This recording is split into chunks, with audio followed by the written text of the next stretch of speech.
I have been riding my souped up XR150 Supermoto in the city streets for a while now, and all I can say is it is a fun urban machine with lots of low-end torque and agile handling. I can say with my current setup, this is pretty much dialed for the traffic conditions that we have here. But a couple of weeks ago, I took this bike for a ride up the mountain highway to see how it truly performs on the open road. Uphill straights, sweeping corners, and downhill maneuvers on uneven paved roads is the name of the game. In this video, I will share with you a no-bias review of my current setup, the pros and cons of this build, and my remedies to fix certain issues. Stick around because this might help you. Alright, for those who have not followed this build, let me give you a quick summary. This is actually a 2014 XR125L, basically the predecessor of the current model XR150L. The only major difference is the engine displacement. Everything is basically the same. Now for the mods, I had a 70mm big bore kit installed, bringing the total displacement to 222cc. The stock head has been ported and dimpled for maximum airflow, a higher lift camshaft, a 28mm PE carburetor, and that's about it. As of now, this engine is pumping a very healthy 22 horsepower and 23 Nm of torque.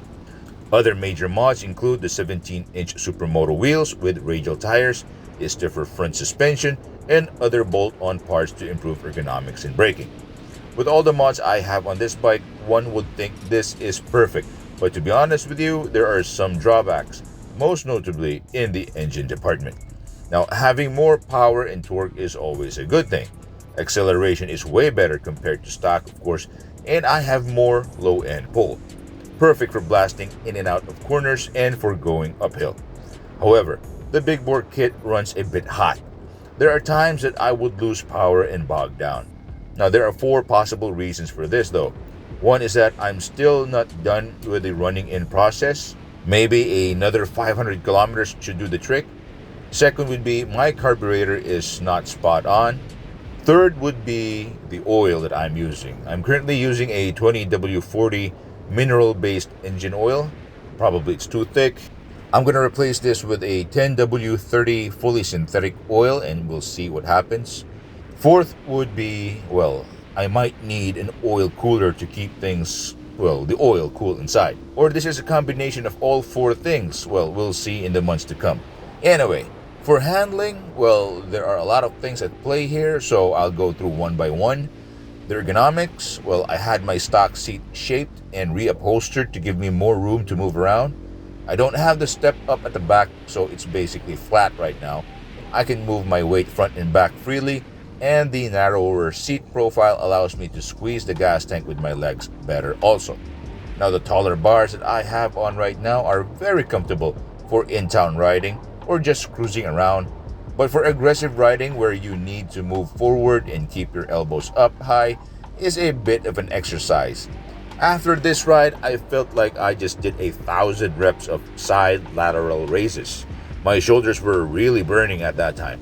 Maybe a slightly lower handlebar will do the trick, or I'm just really out of shape these days. Now for suspension, all I can say is they do the job. They're not perfect, but slightly better than stock. Now I had the front forks modified by extending the damping rods by 2 inches to increase travel and added more fork oil to improve damping. Now they keep the front end planted and provide great feedback also. And under heavy braking, they feel very planted and very stable and do not dive as much compared to the stock setting. Now the rear end, however, well, I feel like it's too soft.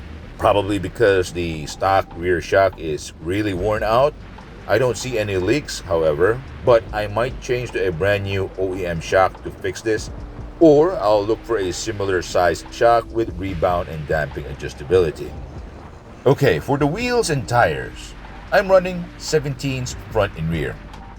Rims are 3.5 by 17 at the back and the front is a 300 by 17. Tires are CST CM615 radials, 110/70 front and 130/70 rear. Now I know a lot of people are going to say bad things about these cheap Chinese tires. Well, but I guarantee you these provide awesome grip and feel very, very stable at the speeds my bike is capable of. They perform amazing on dry roads, and they're surprisingly grippy in the rain also. Okay, now probably the biggest disappointment I currently have with my bike has to do with its lack of top speed.